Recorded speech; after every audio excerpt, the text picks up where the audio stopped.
Information and Communication Technology presents Educational Satellite Television Programs.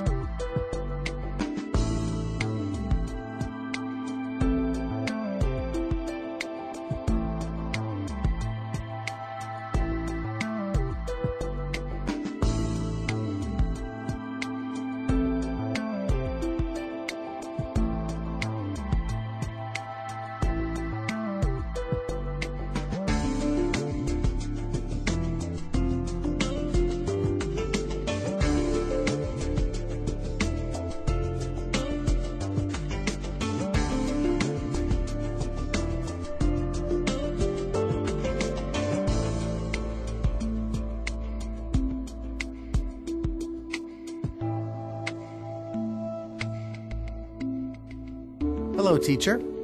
Hello, students. Welcome to today's lesson on the transfer of nutrients in the ecosystem. In our last lesson, we began studying ecology by discussing the need for recycling in nature. We learned about decomposition and examined how it functions in the environment. Today, we will learn about the nutrient cycle. We will learn how nutrients are transferred in the ecosystem. Let us start with a review question. Why is recycling in nature important? Please discuss this with a partner. Students, let's get ready. Begin.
Time's up. Let's get back to our lesson. Welcome back, students. I hope this was a good review. You may have said that recycling in nature is important because it makes nutrients available for living organisms to use for growth and development. You may have also said that it makes use of the dead organisms and waste products and turns them into usable products. The nutrient cycle involves a series of gains and losses, entering and exiting the ecosystem. If you stated either of these answers, you are correct. Recycling in nature involves the nutrient cycle. The nutrient cycle is a concept that describes how nutrients move from the physical environment into living organisms, then are subsequently recycled back to the physical environment. Nutrients that are vital for life move from the environment into plants and animals and back again. This is an important function for the ecology of any region. The nutrient cycle must be balanced and stable if the organisms in a given environment are to flourish and maintain a constant population. Essentially, nutrient cycles connect plants, animals, and the earth.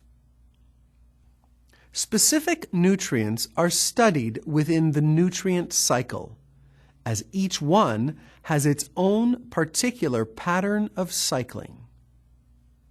Among the most important ones are the carbon cycle and the nitrogen cycle. Both of these make up an essential part of the overall soil nutrient cycle. There are many other processes that are important as well, including trace mineral nutrient cycles. Students, please explain what the nutrient cycle is in your own words. Students, let's get ready. Begin.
Time's up. Let's get back to our lesson. Hello again, students. I am sure this was a simple question for you to answer. The nutrient cycle is the process in which nutrients move from the environment into living organisms, then are subsequently recycled back to the environment. Did you write a similar answer? If so, great job. As we learned, the carbon cycle is one of the most important nutrient cycles. It is perhaps the most basic and essential cycle for life on Earth. You will learn more about it in future lessons, but we will briefly discuss it today. Carbon is present in large quantities in the air in the form of carbon dioxide. When plants photosynthesize, they take in carbon dioxide from the air and use it to create molecules of sugar, starch, protein, and other foods. This is the first stage of the carbon cycle. The carbon that is present in plants is made available to plant-eating animals. Plant-eating animals, or herbivores, consume the plants and use the carbon to build, repair, and multiply the cells in their bodies. This moves the carbon from plant life to animal life. A carnivore may then kill and eat the herbivore. The carbon present in the meat of the herbivore then moves into the cells of the carnivore's body, where it enables growth and reproduction. Eventually, all plants and animals die, so the carbon from their bodies is recycled into the soil. Carbon-based matter in the soil is broken down by decomposers, such as fungi and bacteria. These decomposers release individual carbon atoms into the soil and also back into the air as carbon dioxide. The nitrogen cycle functions in a similar way as the carbon nutrient cycle. You may be wondering how nutrient cycles are helpful and where they are actually used in the environment. Without nutrient cycles, we would eventually run out of nutrients and our ecosystem would collapse. As we saw in the carbon cycle, nutrients can be reused and recycled.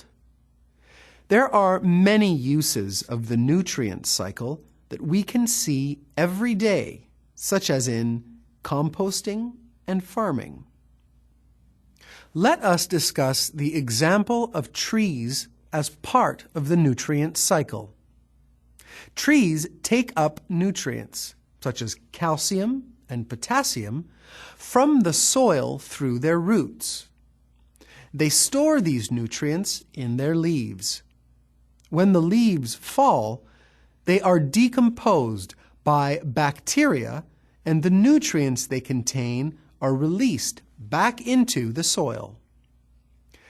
There, the nutrients become available to the roots of the tree again.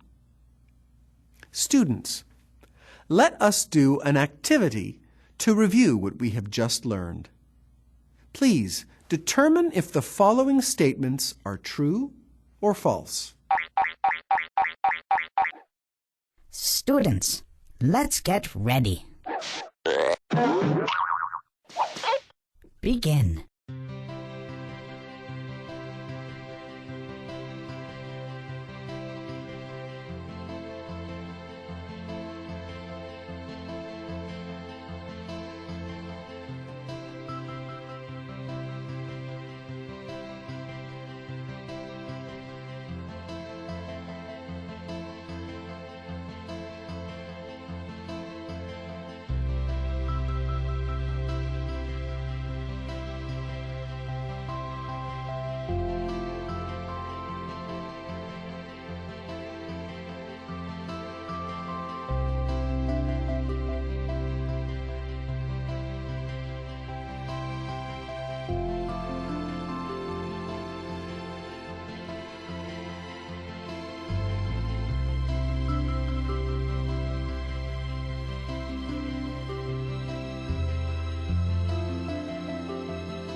Time's up. Let's get back to our lesson. Hello again, class. How did you do? Let us go through the answers together. All nutrients do not have the same pattern of cycling.